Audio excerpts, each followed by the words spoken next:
ভারত সরকারের কৃষি ও কৃষক কল্যাণ মন্ত্রণালয়ের উদ্যোগে আগরতলার অরুন্ধতী নগরের রাজ্য কৃষি গবেষণা কেন্দ্রের কনফারেন্স হলে অনুষ্ঠিত হয় আঞ্চলিক জৈব ও প্রাকৃতিক কৃষি সম্মেলন। এই কর্মসূচি আয়োজনের ক্ষেত্রে সহযোগিতা করে ত্রিপুরা সরকারের কৃষি ও কৃষক কল্যাণ দপ্তর এবং রাজ্য কৃষি গবেষণা কেন্দ্র। অনুষ্ঠানে জৈব ও প্রাকৃতিক কৃষির গুরুত্ব, পরিবেশ বান্ধব চাষাবাদের প্রসার, কৃষকদের উৎপাদনশীলতা বৃদ্ধি এবং বাজার সম্প্রসারণের সম্ভাবনা নিয়ে আলোচনা করা হয় বিস্তারিত। ত্রিপুরায় জৈব কৃষির প্রসার উল্লেখযোগ্যভাবে বৃদ্ধি পেয়েছে গত কয়েক বছরে। প্রায় 7 বছর আগে যেখানে মাত্র প্রায় 2000 হেক্টর জমিতে জৈব চাষ করা হতো, বর্তমানে সেই পরিমাণ বেড়ে প্রায় 26,500 হেক্টরে পৌঁছেছে। কৃষকদের মধ্যে সচেতনতা বৃদ্ধি, সরকারি সহায়তা এবং প্রশিক্ষণ কর্মসূচির ফলে এই অগ্রগতি সম্ভব হয়েছে বলে মত প্রকাশ করেন বক্তারা।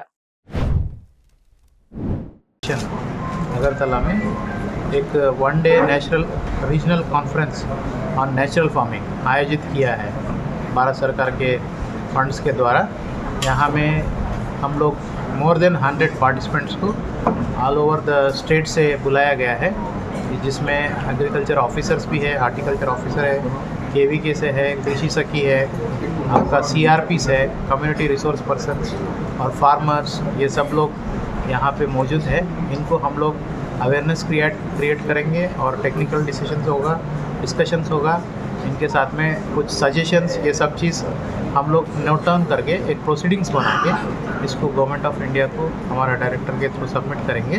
तो जो भी कठिनाई है, इश्यूज है, जो national mission on natural farming या नेचुरल फार्मिंग का इम्प्लीमेंटेशन में, प्रैक्टिसिंग में जो समस्या है, वो सब चीज़ हम यहाँ पे डिस्कस करेंगे विस्तार रूप से और रिकमेंडेशन जो है गवर्नमेंट ऑफ इंडिया को सबमिट करेंगे।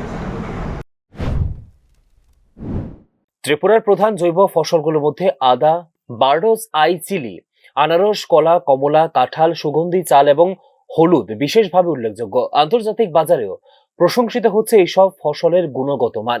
বিশেষ করে জার্মানি সহ ইউরোপের বিভিন্ন দেশে ত্রিপুরা থেকে উৎপাদিত জৈব আদা এবং বার্ডোস আই চিলির রয়েছে ব্যাপক চাহিদা। ইতিমধ্যেই এইসব পণ্য রপ্তানি করা হচ্ছে আন্তর্জাতিক বাজারে।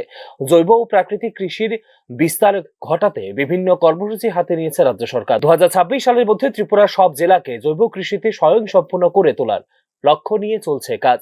রাজ্যে প্রায় 5,557 হেক্টর জমিতে প্রাকৃতিক কৃষি পদ্ধতিতে চাষাবাদ করা হচ্ছে বর্তমানে। জৈব ও প্রাকৃতিক কৃষি শুধু পরিবেশ রক্ষার ক্ষেত্রেই গুরুত্বপূর্ণ নয়, বরং কৃষকদের আয় বৃদ্ধি এবং টেকসই কৃষি ব্যবস্থার উন্নয়নের ক্ষেত্রেও পালন করতে পারে গুরুত্বপূর্ণ ভূমিকা। সেই লক্ষ্যেই কৃষকদের প্রশিক্ষণ, প্রযুক্তিগত সহায়তা এবং বিপণন ব্যবস্থার উন্নয়নে দেওয়া হচ্ছে গুরুত্ব। প্রায় 5,550 হেক্টর জায়গায় 13,850 জন যে ন্যাচারাল ফার্মিং প্র্যাকটিস করছে কৃষি জমিতে, ওনাদের মানে কাজ করতে গিয়ে, এটা প্র্যাকটিস করতে গিয়ে কী কী অসুবিধা হচ্ছে, এগুলো মূলত ওনাদের থেকে আমরা শুনবো এবং শুনে ওনাদের যে ইস্যুস বা প্রবলেমস, ওটাকে আমরা ওনার মাধ্যমে গভর্নমেন্টের কাছে আমরা পৌঁছাবো, যাতে করে আরও সুন্দরভাবে কীভাবে এটাকে ইমপ্লিমেন্টেশন করানো যায়। ত্রিপুরায় জৈব কৃষির সম্ভাবনাকে অত্যন্ত উজ্জ্বল বলে উল্লেখ করেন সম্মেলনে উপস্থিত কৃষি বিশেষজ্ঞরা। প্রাকৃতিক সম্পদ, অনুকূল জলবায়ু এবং কৃষকদের আগ্রহ, এই তিনটি বিষয়কে কাজে লাগিয়ে রাজ্যকে জৈব কৃষির একটি গুরুত্বপূর্ণ কেন্দ্র হিসেবে গড়ে তোলার সম্ভাবনার কথা তুলে ধরা হয় এদিনের আলোচনায়। এই সম্মেলনের মাধ্যমে জৈব ও প্রাকৃতিক কৃষির প্রসারে নতুন দিক নির্দেশনা পাওয়া যাবে এবং কৃষকদের মধ্যে এই চাষাবাদের প্রতি আগ্রহ আরো বাড়বে বলেই আশা প্রকাশ করেন কৃষি বিশেষজ্ঞরা। Bureau report, news now.